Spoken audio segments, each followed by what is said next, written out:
progress. Good, good morning, everyone. We will go ahead and get started. A copy of the Open Meetings Act is located on the table outside as well as on our website. There is also an automatic external defibrillator on the back wall of the legislative chambers. Please stand for the Pledge of Allegiance. I pledge allegiance to the flag of the United States of America and to the republic for which it stands, one nation under God, indivisible, with liberty and justice for all.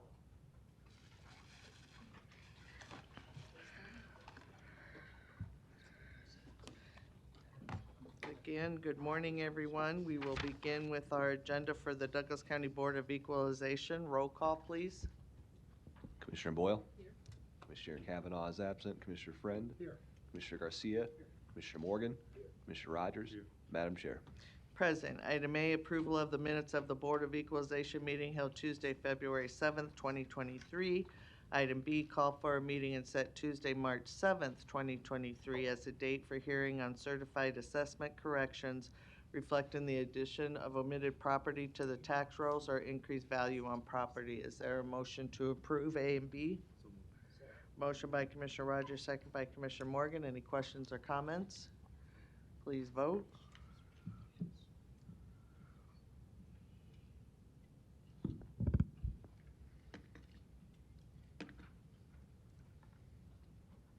Motion passes 6-0.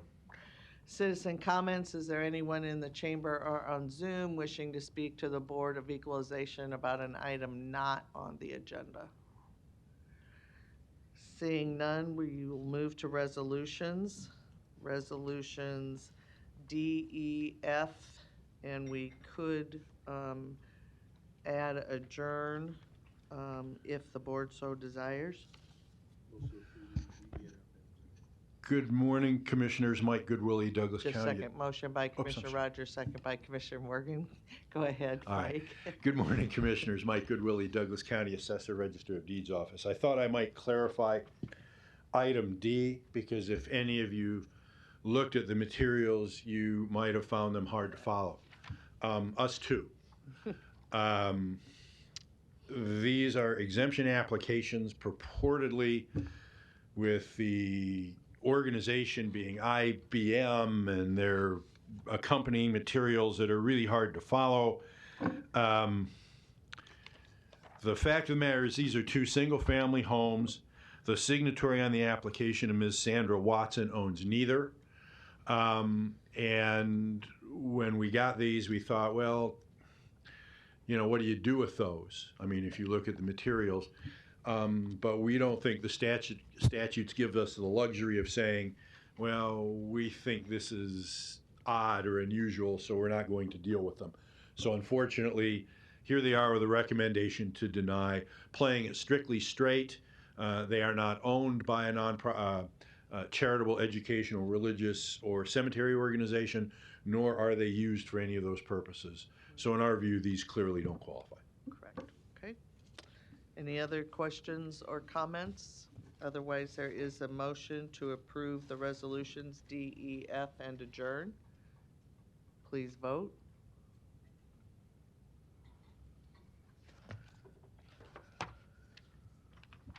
Motion passes 6-0. Next, we'll move to the agenda for the Douglas County Noxious Weed Control Authority. Roll call, please. Commissioner Boyle? Here. Commissioner Kavanaugh is absent. Commissioner Friend? Here. Commissioner Garcia? Here. Commissioner Morgan? Here. Commissioner Rogers? Here. Madam Chair. Present. Item 1, approval of the minutes of the Noxious Weed Control Authority meeting held Tuesday, January 24th, 2023. Is there a motion to approve? Second. Motion by Commissioner Rogers, second by Commissioner Friend. Any questions or comments? Please vote.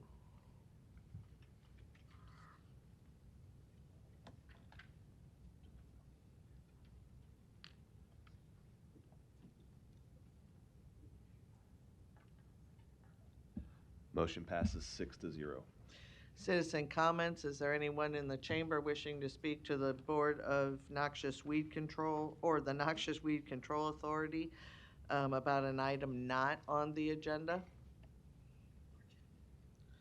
Seeing none, we have one resolution. The resolution is placing special assessments on property in Douglas County. Is there a motion to approve and adjourn? Motion by Commissioner Rogers, second by Commissioner Morgan. Any questions or comments? Please vote.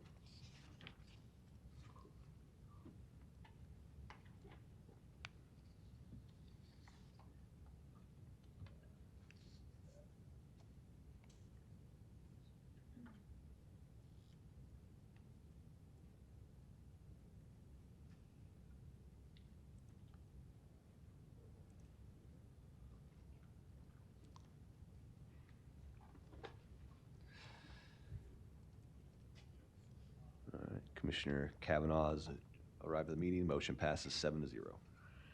Next is the agenda for the Douglas County Board of Corrections. Roll call, please. Commissioner Boyle. Here. Commissioner Kavanaugh. Here. Commissioner Friend. Here. Commissioner Garcia. Commissioner Morgan. Commissioner Rogers. Madam Chair. Present. Item 1, approval of the minutes of the Board of Corrections meeting held Tuesday, January 10th, 2023. Is there a motion to approve? Second. Motion by Commissioner Rogers, second by Commissioner Morgan. Any questions or comments? Please vote.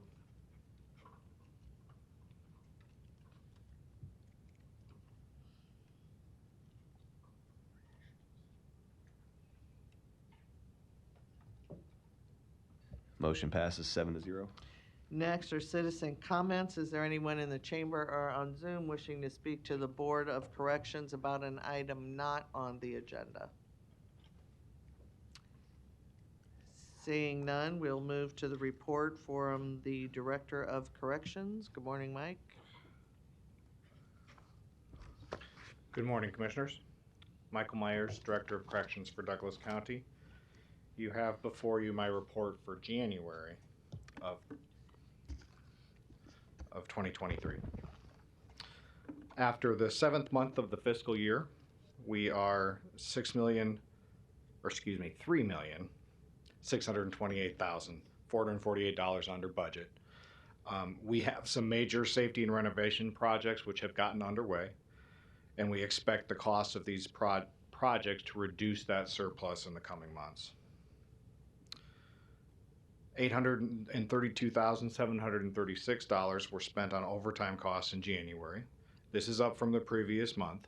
However, I will talk a little bit further about our hiring that has been going on, and we anticipate a decrease in overtime costs as our staffing continues to improve. Enclosure number 2, Community Corrections and Reentry Services. The Sanctions Center and Transitional Discharge Center placed a total of 20 individuals in community corrections and saved a combined 94 bed days in the jail. Work release admitted 30 individuals. House arrest admitted 56. The Reentry Assistance Program admitted 29. 62 individuals were admitted to therapeutic community housing units in the jail, and 3 individuals completed a GED.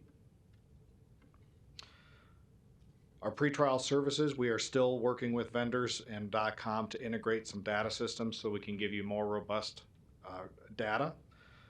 But I can tell you that during January, we placed 84 individuals on pretrial release. There were 617 individuals total who were supervised on pretrial release. 513 of those individuals were on 24/7.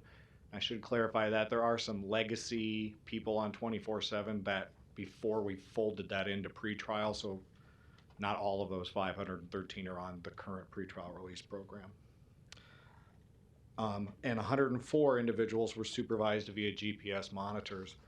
Recently I got an update that we had 115 people out being supervised via GPS and other higher level supervision strategies.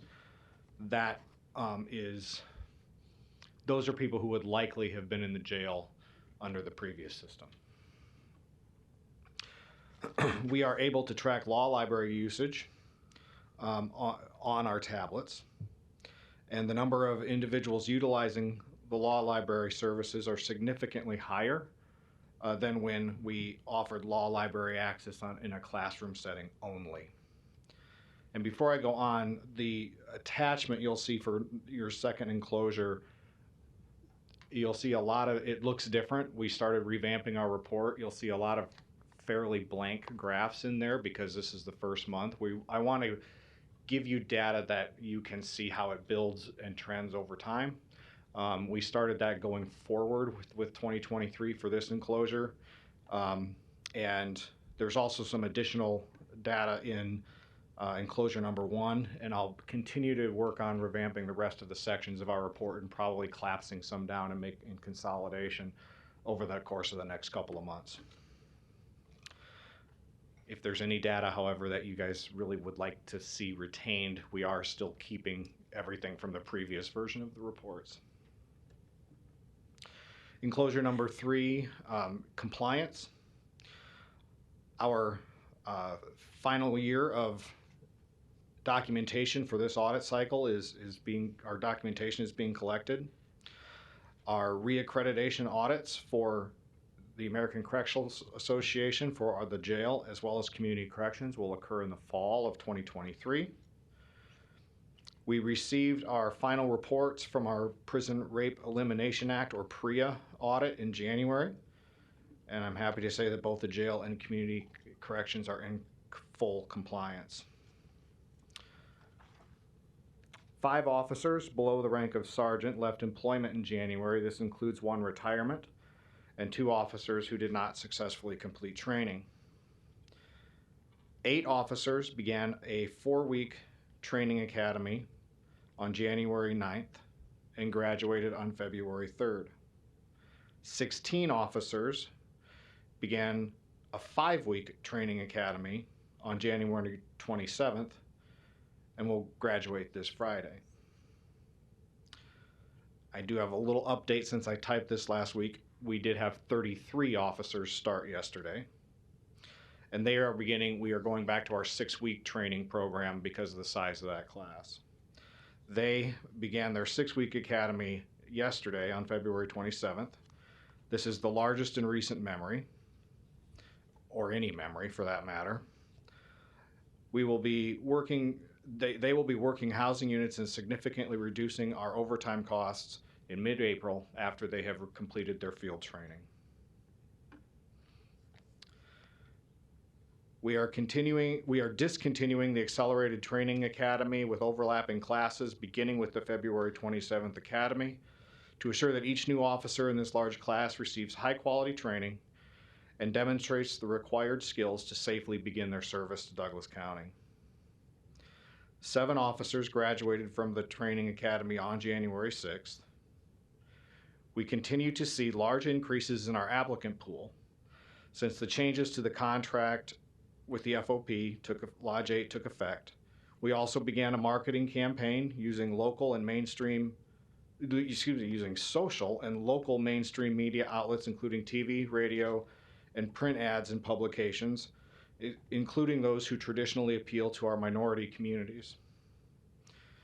We have increased our correctional officer staffing from 80.5% to 86.5% in 1 month. And as of yesterday, the number that I will report to you back in a couple of weeks puts us closer to 94%. We also recognize numerous officers for meritorious service. Enclosure number 5, population. Our admissions numbers were 1,332. That's an increase of 172 people from the previous month. Our releases were 1,315. That was an increase of 149. Our high count was 1,111, and our low count was 1,058. The average daily population was 1,084. That was an increase of 52. But I do want to point out that I believe the fact that we had 172 increases in admissions, this is evidence that our pretrial program continues to have an impact. When we do see those surges in admissions, we seem to be able to blunt the impact of that by diverting those folks from the jail. The U.S. Marshal population increased. The felony pretrial population also increased, and the misdemeanor pretrial population increased. Probation violations remained stable. 19% of our population were between the ages of 18 and 24. 65% of our population were minorities. That's a decrease of 2%. 16% of our population were female. That's an increase of 2%. 18% of our population were homeless or near homeless. We did, for an yet to be determined reason, seem to have a spike in bookings for trespassing in December and January. I have asked the Omaha Police Department administration to look into that, because that's usually a cite and release offense. But we had well over 100 people booked into the jail. I think it was 117 in December booked on trespassing charges, and it seemed that they were a little bit disproportionately female, which may have contributed to our increase in our female population. Enclosure number 6, medical. There were 1,036 intake screenings, and there were 354 health and physical assessments. Inmates were sent out 16 times for emergent medical care. 6 of those were by 911. There were 4 hospital admissions, which resulted in 13 days of hospitalization. There were 31 off-site medical appointments. Dr. John Winters was hired as medical director for WellPath, and Rebecca Swearingen was hired as health services administrator for WellPath. Both began their duties in January. COVID vaccine clinics continue to be offered regularly to the incarcerated population, as well as our staff. Enclosure number 7, initial mental health, initial psychiatric assessments. There were 148. Initial mental health assessments, 188. There were 126 mental health infirmary placements. Those are individuals primarily who are placed there because they are on suicide watch. There were 14 referrals to the Board of Mental Health and 3 placements at the Lincoln Regional Center. 48.2% of our population was diagnosed with a mental illness, and this is the highest percentage I can recall. Other noteworthy items: our safety enhancement project continues with safety netting installed in 4 units so far. Top bunk replacement began just recently. When concluded, all housing units with the top tier will have safety netting installed. Most of the top bunks in celled units will be replaced with improved models that we believe will improve inmate safety. This project will continue throughout much of the balance of 2023. An intensive outpatient treatment program, or IOP, for individuals with co-occurring mental health and substance abuse disorders will begin in late February. I believe actually today is their first day. This program is modeled after our successful IOP program that has operated in community corrections for several years. This program, like the original version in community corrections, is a joint partnership between DCDC and the Douglas County Community Mental Health Center. It will be staffed by employees from the Community Mental Health Center and is fully funded for at least the next 3 years with a $1 million Second Chance Act grant, which was awarded just before the pandemic began. And we also are beginning our preparation activities for our role as the host agency for the American Jail Association National Conference and Jail Expo. That conference will be held at the CHI Convention Center May 20th through 24th. And I'm ready for any questions. Thank you, Mike. Commissioner Kavanaugh? Thanks for this. So the average daily population, 1,085, is a little up from last month, I think 52, but it's pretty stable, and that's relatively low, right? Yeah, it is, and you know, we have seen from the courts, their reports at the Criminal Justice Management Council meeting, that they are seeing cases getting back to pre-COVID levels. So if we were to compare our population to pre-COVID levels, we are better That's off great. than we were. Good news on the staffing. I think your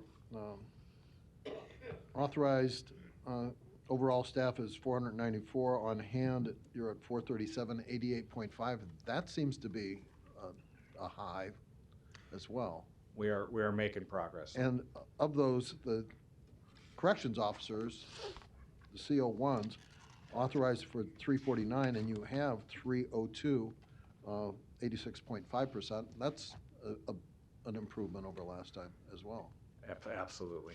So looking at that, since the first of the year, counting the people who, beginning that class yesterday, that's 68 just since the first of the year, either, graduated or Or in beginning training. classes. And that's included in this number? that Those we're are talking- included in this number, yes. That's excellent, and kudos to you and to the FOP, and I think that bodes well for us going forward. The race demographic, however, seems to remain high for minority representation. Looking at page 42, it appears that we have a majority minority population in the Douglas County Correction Center again of 65.4%. And I think that might have edged up a little since last It month. actually, it was 67, so it did Oh, come down okay, all right. slightly. Well, that's better than going up, but still alarmingly high. On this mental health question that you supplied us with, the 48% population diagnosed with some mental health condition. And that's, again, concerning. That's the whole spectrum of mental health from relatively minor to relatively severe, right? That's correct, and we usually, it's usually give or take about half of those individuals have what we would term a serious mental illness. And I think on the last page, mental health acuity for December, that pyramid graphic gives us kind of a severity gauge, does it not? It does.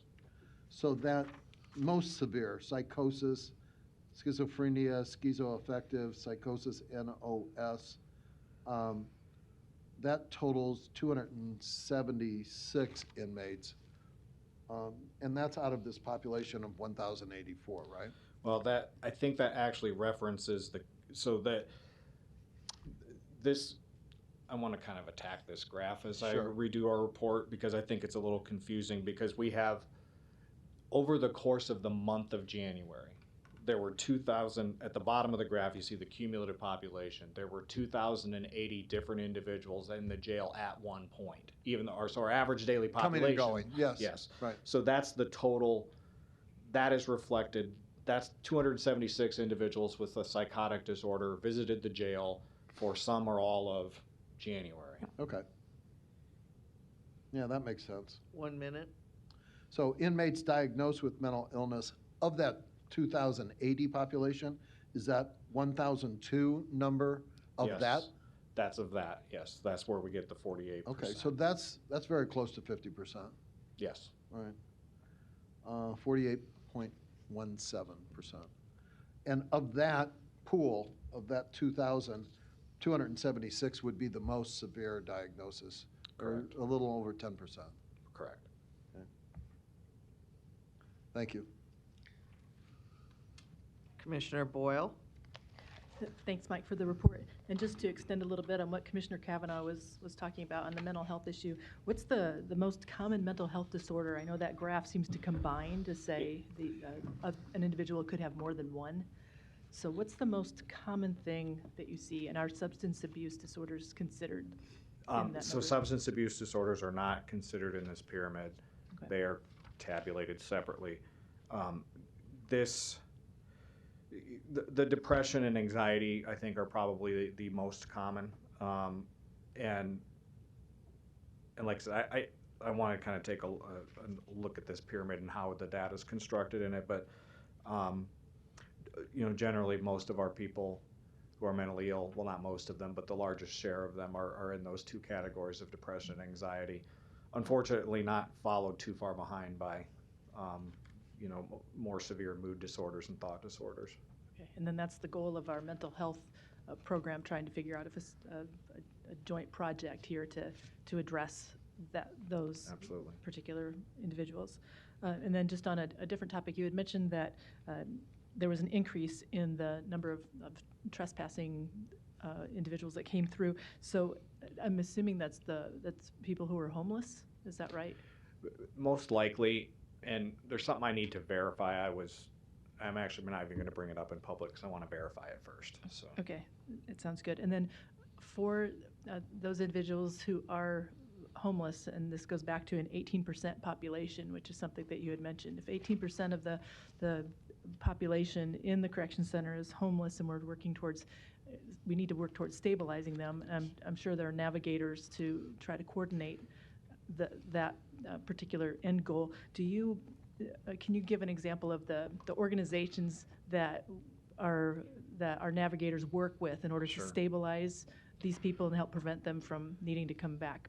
Absolutely. Our reentry specialists, they work with a variety of community organizations, including Sienna Francis House, Open Door Mission, Stevens Center, as well as organizations like the Salvation Army and Heartland Family Service, and many others that are going to escape my mind at the moment. But they work with a wide variety of individuals, be it from if the best we can do in the moment by the time the person is getting out is getting them to a homeless shelter, we'll coordinate that with that shelter.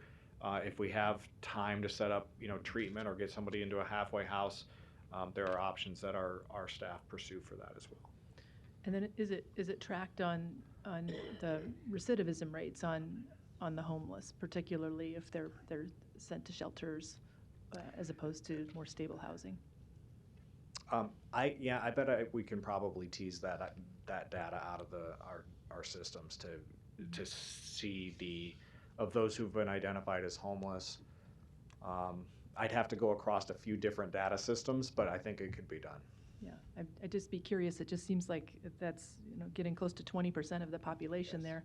If we honed in on something like that and provide more stability services, that would not only be better for them, but also be a cost savings to the county. So, Absolutely. right. Okay, I appreciate it. Thank you. Thank you. Commissioner Friend? Thank you, Madam Chair. Hey, Mike, so in enclosure number 3, you were talking about, you outlined the ACA, the NCCHC, and the PREA compliance processes that you guys are going through. I think I've got this straight. The PREA is completed. Is that public record? Are we going to have access to Yeah, the... I can send you the report. Perfect. Timing-wise, the ACA audit cycle doesn't end till the end of the year, and the NCCHC will occur sometime this fall. We're not going to see any of that stuff till 2024, correct? Yeah, you would, well, and actually, let me see how this is worded. So the NCCHC is typically a year behind the ACA. So the NCCHC is our healthcare accreditation. That audit will occur in 2024. Okay. The American Correctional Association audit will happen. So our accreditation basically is an October to October audit cycle.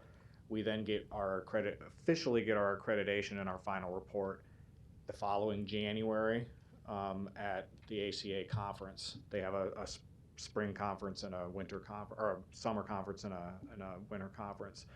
So the audit will be done probably in September or October, and we get the report by January. Okay, good. And I think I know the answer to this because I've been through audits before, and they're not going to give you incremental pieces before the audit process is done, right? Nobody's going to stop and say, hey, guess what? These locks and these beds and all these other things are not meeting compliance. Just a heads up. So what they do, they actually will give us if they see there's hundreds of standards in ACA. I believe there's like 450 standards for the jail and probably around 300 for community corrections. If they see something that is not in line with what the standard expects, they will actually tell us while they're there on the audit and allow us an opportunity to fix whatever that is, or provide them documentation. If it's something that can't be fixed while they're there, we'll fix it and send that to them before the report is submitted. Okay.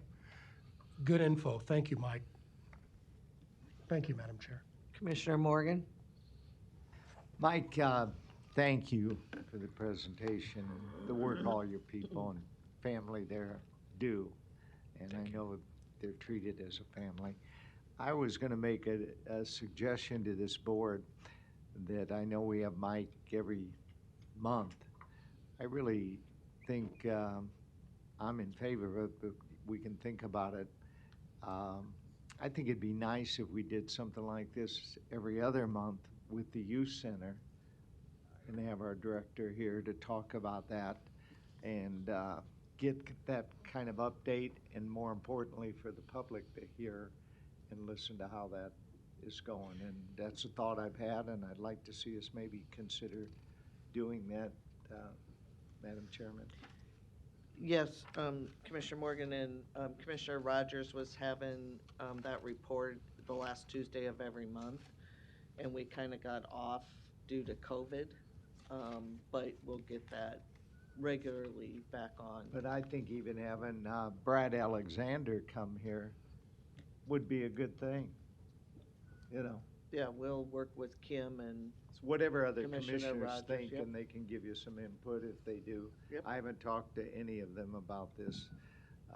I had mentioned it to Mr. Garcia, Commissioner Garcia this morning a Yep. little bit. Okay, great. Commissioners, if I can point out one thing I wanted, if you go to enclosure number 2, page 27, I had mentioned I had a hope that our new pretrial program may have an impact on the racial disparities in the jail, the overrepresentation of minorities, and again, these are way too early to tell numbers, and they are still the individuals who are on pretrial release are disproportionately Caucasian. However, they are the minority, and so we are seeing a greater portion of, the proportion of individuals who are being supervised on our new pretrial release program.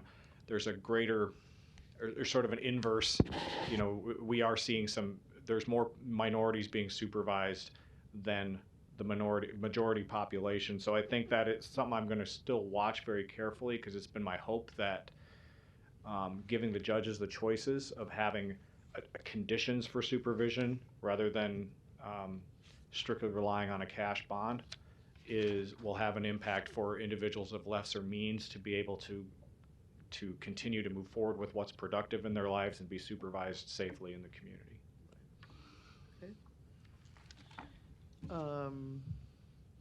Commissioner Kavanaugh? Mike, just following up on that last observation, that with a 65.4% majority minority population in the general population, you indicate that a majority of the pretrial release population are Caucasian? No, it is the biggest subsection, but it's the minority. There are more minorities on pretrial release than there are Caucasians. Okay. But if you break it down by race, it's They're still the plurality. They're the biggest correct. chunk. Correct. Okay. Do you have those percentages? They are. It's not by percentage, but it's by number. It's on page 27, and so we're still sort of playing with these new graphs, so we can. And this is just 1 month, so you'll see over Sure. time. But the 261 would be the white population. 245 are black, and then there's some smaller numbers that I can't Right, quite make right, I out, so see we'll that. have to. But so there are 614 individuals on this graph, Right. and 261 of them are Caucasian. So it is less than 50%. Okay, so it doesn't match the population. this is a good sign, I think. We need to build on it from there, but I think this could be some reason why we saw a slight dip in the percentage of minority people Sure, who are sure. incarcerated. I'm just trying to get same. Yeah. These are apples and oranges graphs, but They are. the demographic graph shows that the blacks are, again, a plurality of the population, 44.6%. Yep. We don't know what that percentage is on this graph because it's done in numbers, not Right. percentages.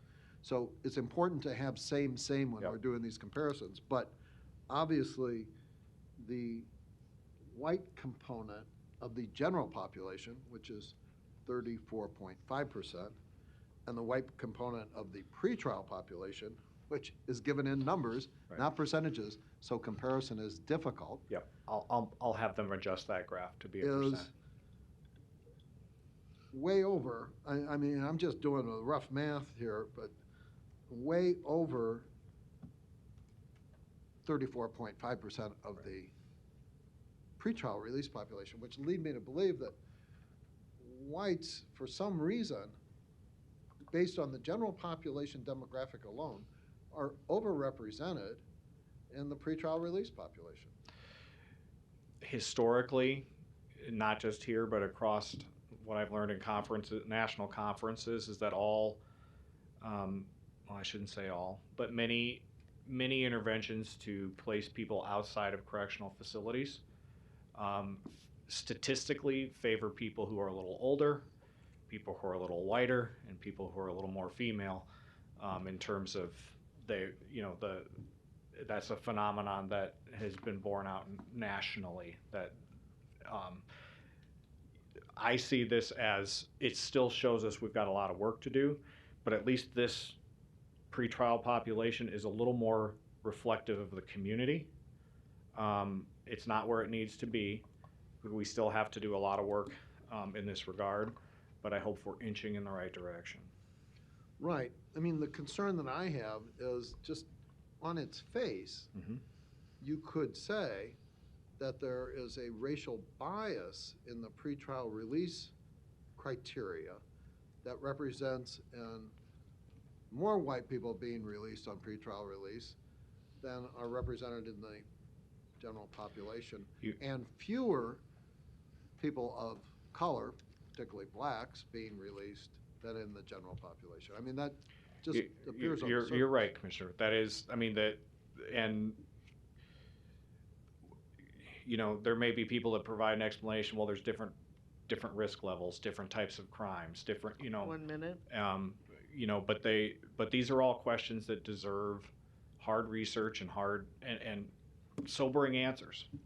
There's a lot of people that have to look ourselves in the face and say, we can't, if we do it the same, we're going to get the same. Right. So, Well, thanks for bringing that up. I wasn't aware that there was such a disparity. And if we could have the same kind of breakdown on page 42 yeah, that we have on page 27, so that we can track and compare these, that would be really good. I'll have that added for next month's report. Thank you.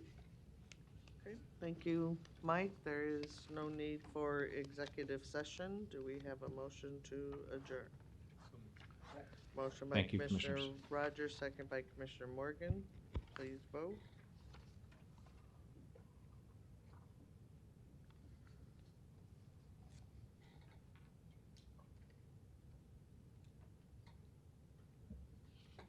Motion passes 7-0.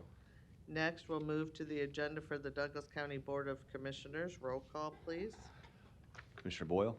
Commissioner Kavanaugh? Commissioner Friend? Commissioner Garcia? Commissioner Rogers? Commissioner Morgan? Madam Chair. Present. Item A, approval of the minutes of the Board of Commissioners meeting held Tuesday, February 7th, 2023. And item B, approval of claims submitted for payment process through Tuesday, February 28th, 2023. Is there a motion to approve A and B?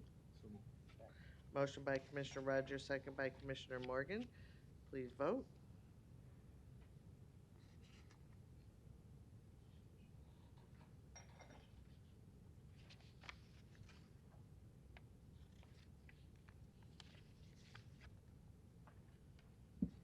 Motion passes 7-0. Next is our consent agenda, items A through T. Is there a motion to approve?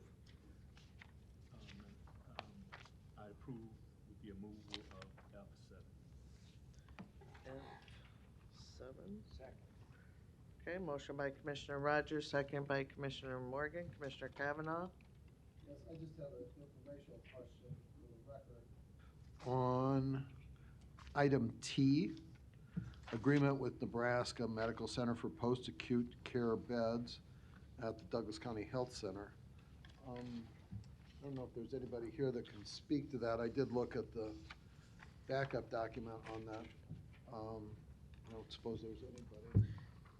I believe this was talked about yesterday at the Board of Trustees meeting. Yeah, briefly. I'm just trying to get it put in the record here. Is there somebody from the administration that can outline for the public, just in general, what we're doing here?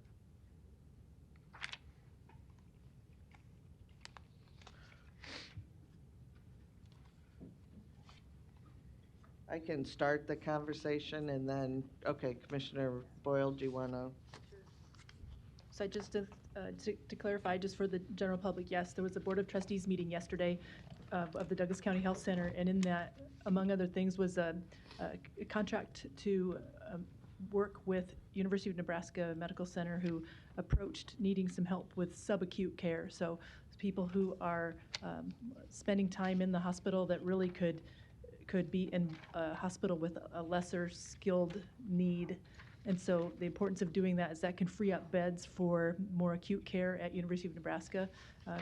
It's also just physically a good location since it's so close. They would basically transfer those patients and their care to the facility at Douglas County.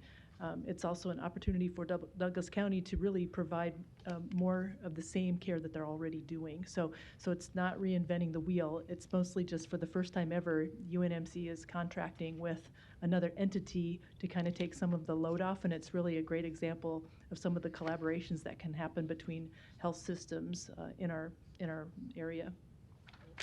And I think that's an important point. This is a collaboration between two of the public health providers on 42nd Street to allow referrals from one to the other for these subacute patients, presuming that we have capacity to take them. The Douglas County Health Center,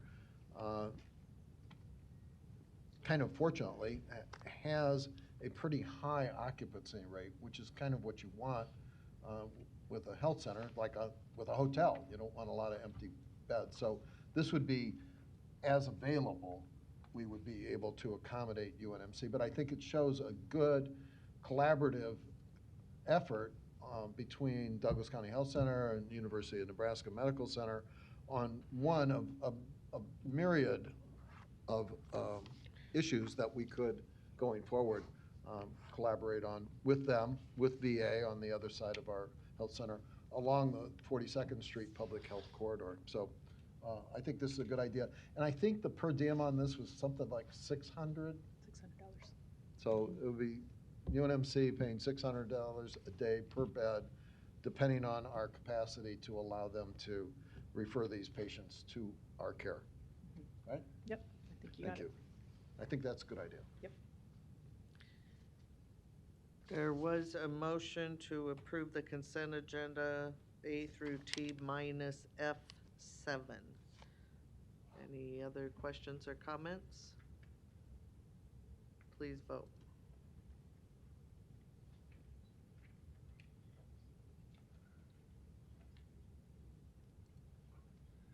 Motion passes 7-0. Go back to F7. It is an agreement with Charles Drew Community Health Center regarding Women, Infant, and Children's, the WIC program, supplemental nutrition and peer breastfeeding counseling program through September 30th, 2023. Is there a motion to approve? Motion by Commissioner Boyle, second by Commissioner Morgan. Any questions or comments? Go ahead, Larry.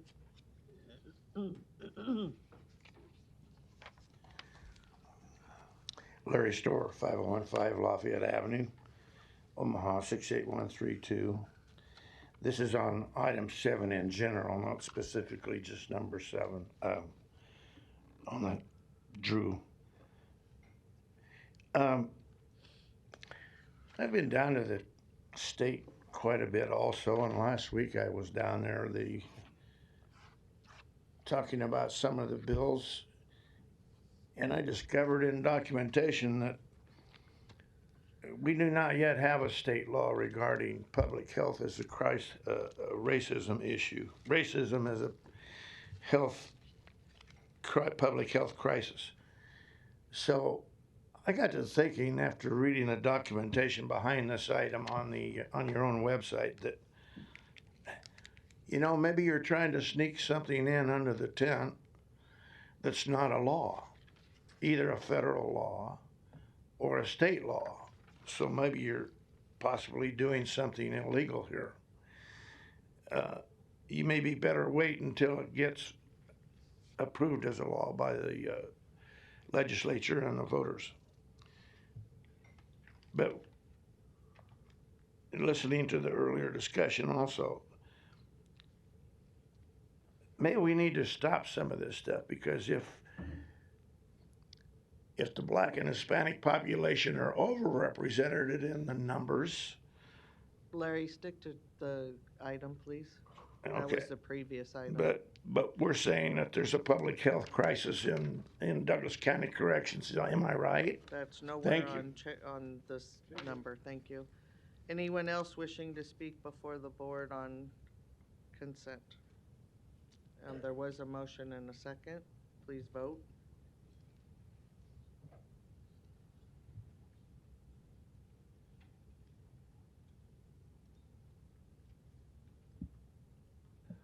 Motion passes. Commissioner Rogers abstaining, all other commissioners voting yes.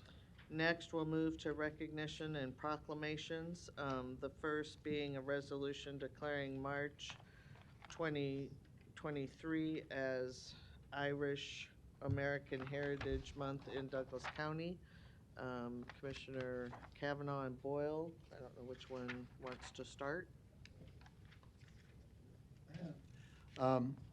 I'm happy to join with my colleague, Commissioner Boyle, in this resolution, which I'll read into the record. Douglas County Commissioners, Douglas County, Nebraska, resolved, whereas March was first declared Irish American Heritage Month by the proclamation of the President of the United States in 1991, and whereas March is recognized nationally as Irish American Heritage Month, and whereas immigrants from Ireland played a prominent role in the establishment of the state of Nebraska and the founding of the city of Omaha and Douglas County, and whereas Douglas County and the state of Nebraska have forged close ties with the Republic of Ireland, most recently with the visit by thousands of Douglas County and Nebraska residents to Dublin, Ireland in August 2022 to attend the Nebraska Cornhusker season opening football game. And whereas Irish American Heritage Month culminates with St. Patrick's Day on March 17th and celebrates the many significant Irish American contributions to our community, our state, and our nation. And whereas the Republic of Ireland and the Omaha Irish Cultural Center will host a celebration of Irish heritage and culture on March 19th, 2023 at the Benson Theater, 6054 Maple Street, Omaha, Nebraska. Now, therefore, be it resolved by this Board of County Commissioners, Douglas County, Nebraska, that this board hereby declares March as Irish American Heritage Month in Douglas County, dated this 28th day of February, 2023. And my colleague, Dr. Boyle, and I are both wearing green proudly today to commemorate the inauguration of Irish Heritage Month, and we invite everyone to join us on March 19th at the Benson Theater in the heart of Dr. Boyle's district to celebrate Irish culture, art, food, and much more. So, thank you. I move it. I'll second it. Yep, I just want to make a statement. St. Patrick's Day and being Irish was one of my dad's greatest life joys. So I just have to comment on that. And so I really appreciate the fact that we're putting forth this resolution every St. Patrick's Day. I mean, Dad, of course, is always always in my heart and forefront of my mind. So it's every other day too, but but that day in particular, it's like it's his moment, it's his day. So so anyway, I appreciate this resolution. Thanks. All right, and that is so true. Please vote.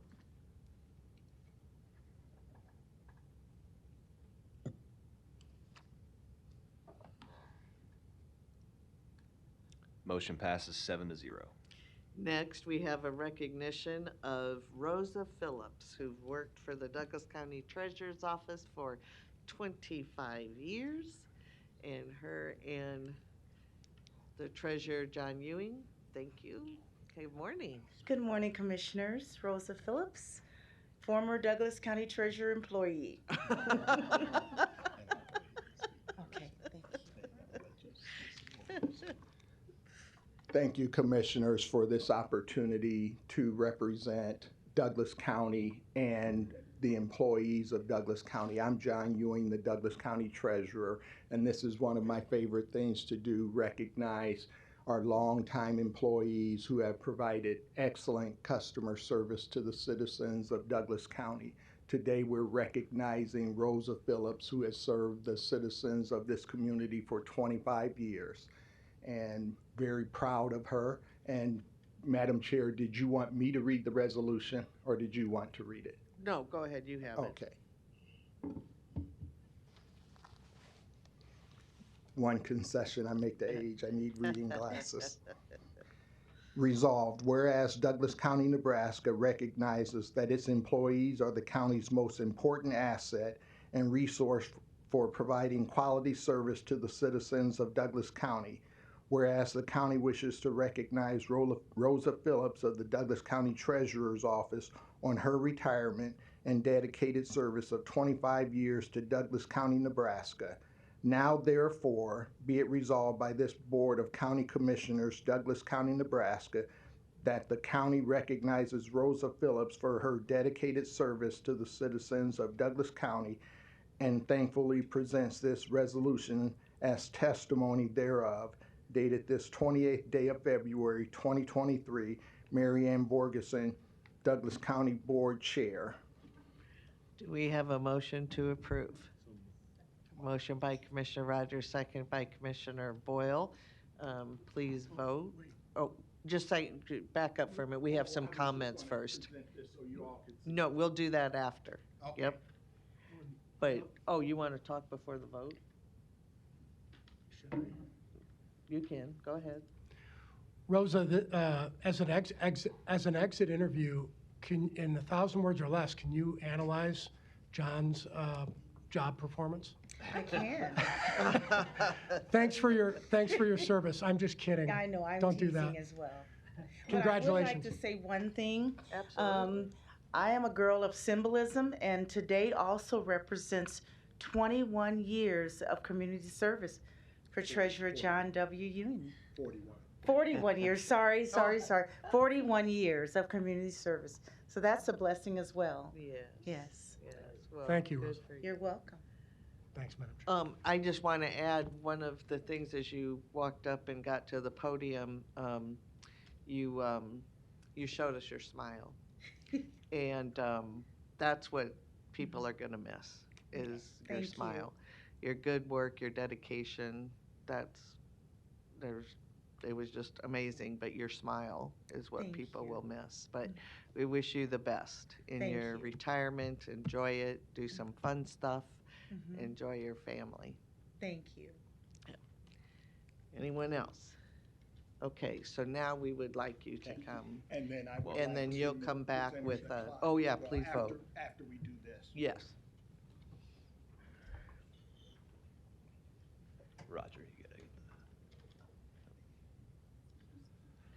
And have her, John, have her come around. Motion passes 7-0. Well, everybody's already walking, so just let her know.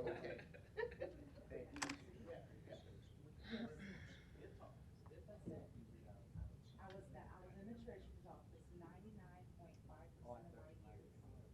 I was also in district court for a couple of years. I started with thank you. John, and Rosa, can you come over this way, because we're gonna turn, come this way. You're gonna take take a picture? Oh, okay, wonderful.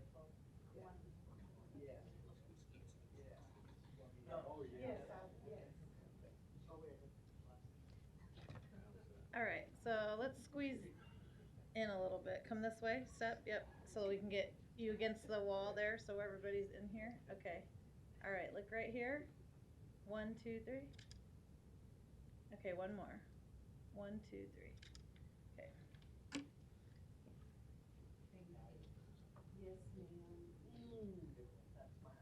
Well, and I'll come down and sit in on some of the meetings. My mother can go to the city for the revitalization. Yes, come down anytime. Yes, ma'am. I'm a nerd. I love this kind of stuff. Good. You like it. I think John has one more thing that he wants to have you back at the podium.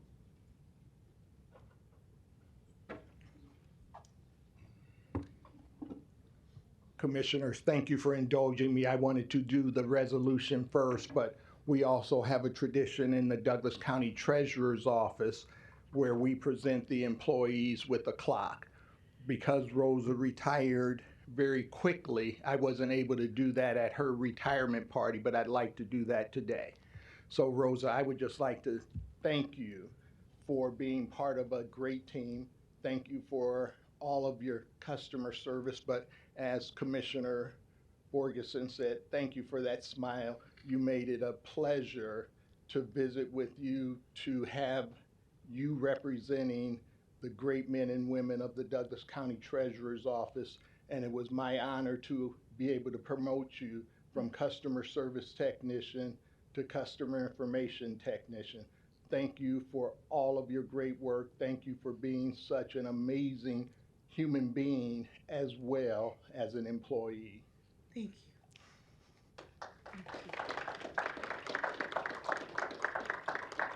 I'm still making you chicken noodle soup. Did you want to say anything else? Well, I'll make it quick because I know you guys are very busy, but I also want to thank you all for your services because this is a job. It's very difficult. You have very tedious tasks to handle. So just thank you. And of course, I want to thank John, my new management team here, Amy Wyman and Kylene. And I am just blessed and proud that the next chapter of my life is going to be retirement, visiting with my grandson, and I'm headed to North Platte to watch the cranes migrate in the next week. Neat. So yeah, I've never been to North Platte. I'm a nerd. Well, safe Thank you travels so and much. enjoy. Thank you so much. Thank you. Thank you. All right. With that, citizen comments. Is there anyone in the chamber or on Zoom wishing to speak to the Board of Commissioners about an item not on the agenda?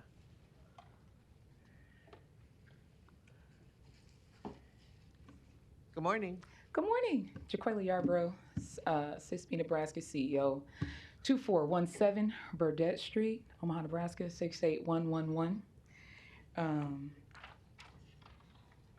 I'm going to be obedient because Madam just said items that are not on here. So I had some questions about some, guess I can talk about some of these things. That's not on the agenda. Yes, ma'am. Okay. I'm paying attention today. Thank you.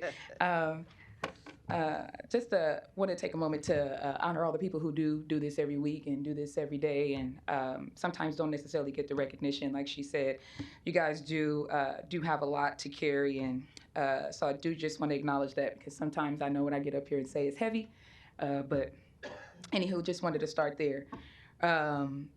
What I did want to address is how does the county plan to address the pronounced racial and ethnic disparities that we're seeing playing out in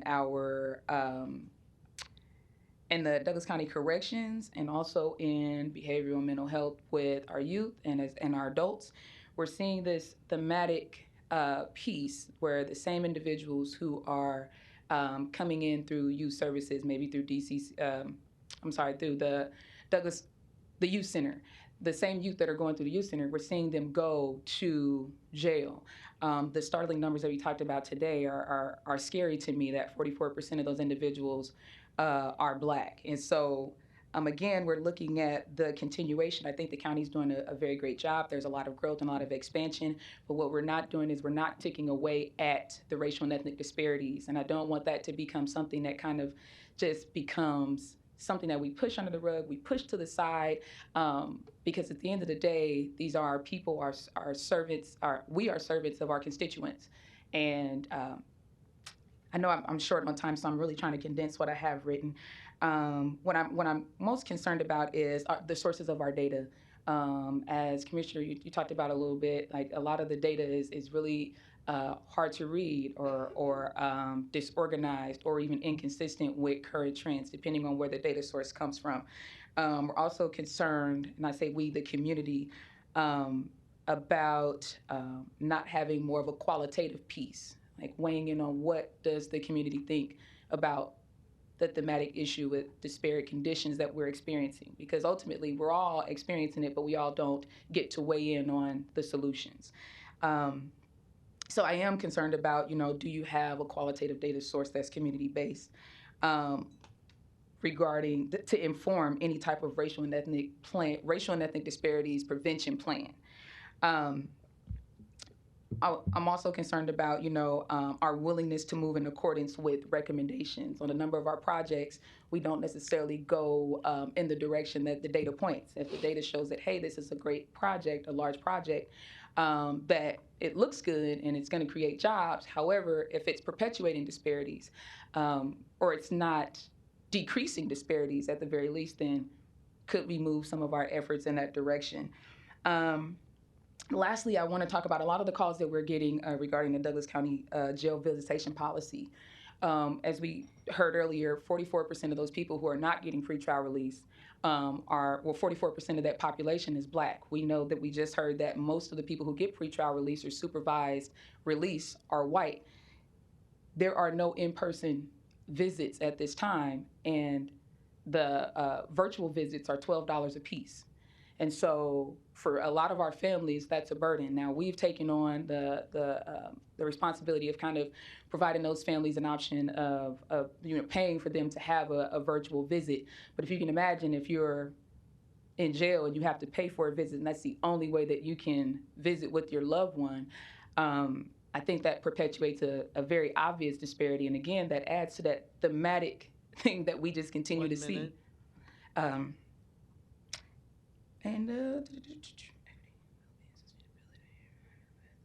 Okay, so I think that, I have here written equity, well-being, self-sustainability. I think these three things are in alignment with the county's DEI approach. I've been kind of watching a lot of what the county's doing to increase DEI efforts. However, I think that it's virtually impossible to see any type of reduction if we don't, reduction in racial and ethnic disparities, if we don't make a concentrated effort to include the community. Thank you. Thank you.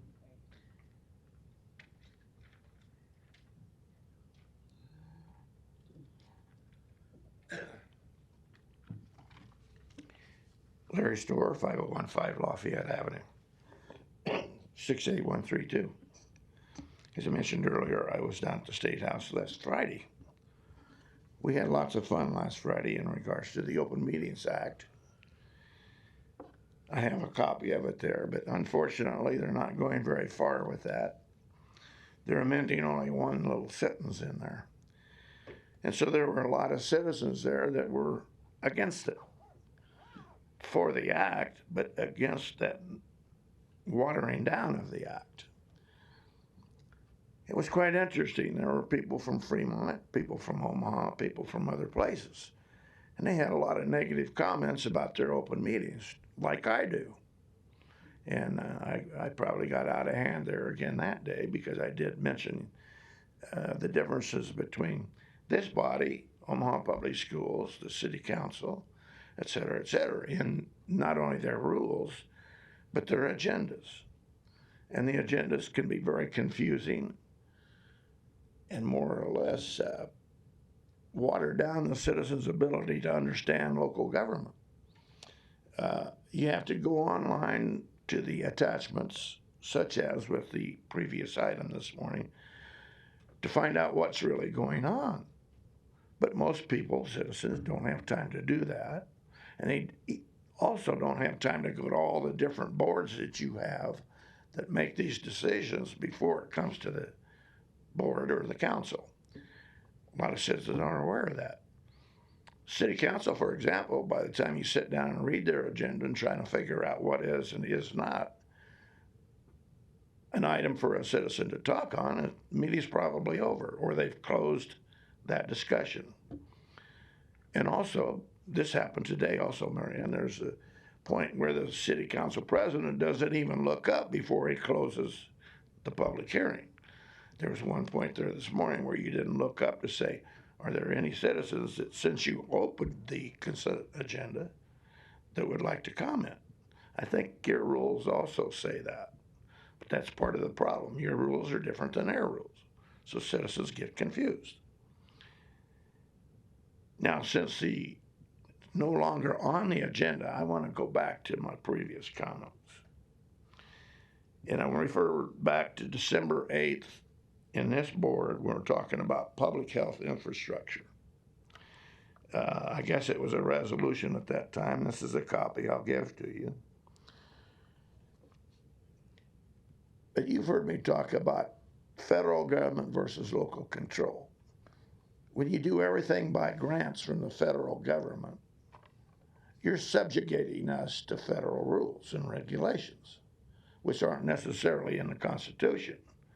But these unelected bodies make those rules. And you don't think you'll be subservient to the federal government because you get a federal government grant? You're mistaken. When that grant, if it's 5 years, runs out, who are you going to come to for money for your public health crisis? I might say no to you. The public might say, if we get to vote, we might say, no, you can't have any more money for it. So those people that have relied on it for 5 years or whatever are out on the street. But digging into the documents behind item 7, 2A7 this morning, is racist language. Codifying into resolutions and things here or in the city council, things that aren't in a state law yet, things that aren't in the federal law. They're not part of civil rights law. So you shouldn't be putting them in your documents. 1 minute. In regards to the navigators and the new public health director assistant, that if here's the language that I object to, and I think all citizens should. Oh, this new person is going to get paid money, of course, because of racism as a public health. They're going to provide cultural intelligence and etc., fixed counseling because of workplace bias. So you got a spy running around that's going to report somebody.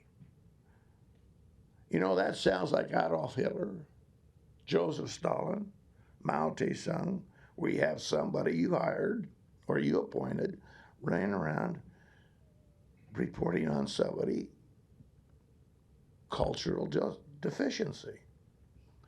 That guy is here every week. He's mentally ill. Thank you. Thank you.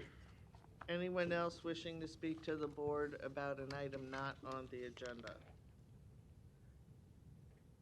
Seeing none, we will move to committees, the first being the Budget Committee as presented, and then the HR Committee, and it's the Civil Service report as presented, as well as our legislative report as presented. And so I won't read through it all, but it's been a pretty active legislature this year, and we're watching very closely. We did have our bill LB 551 that Senator John Kavanaugh introduced for us, requesting from the Appropriations Committee that day the $10 million for the long-term care facilities operation and services. So the hearing went very well. And so now we just wait to see what happens with that. But anyway, the rest of it is in the report. If you have any questions, let me know. And with that, we do have need for an executive session. Legal advice, I think, is the litigation. And so with that, is there a motion to go into executive session for that purpose? So, second. Motion by Commissioner Rogers, second by Commissioner Friend. Please vote.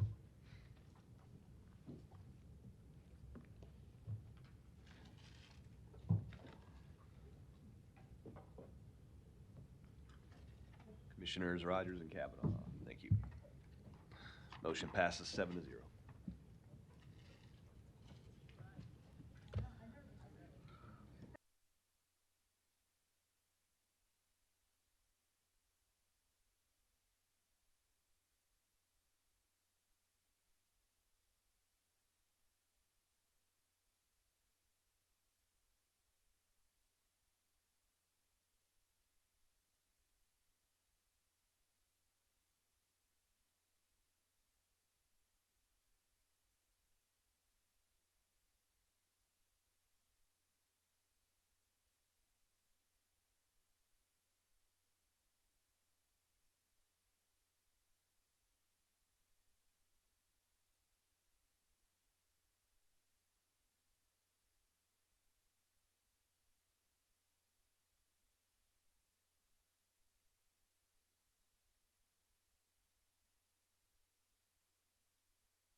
second, please vote.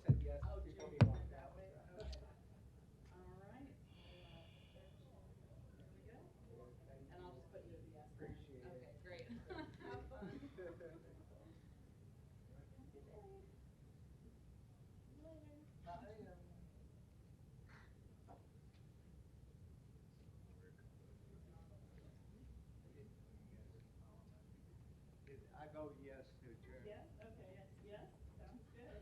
We adjourn? Yep, you're good. I got yeses all around. You bet, it's a good one. It was. It's already gone. I still have part of mine. Oh, good, you've got more restraint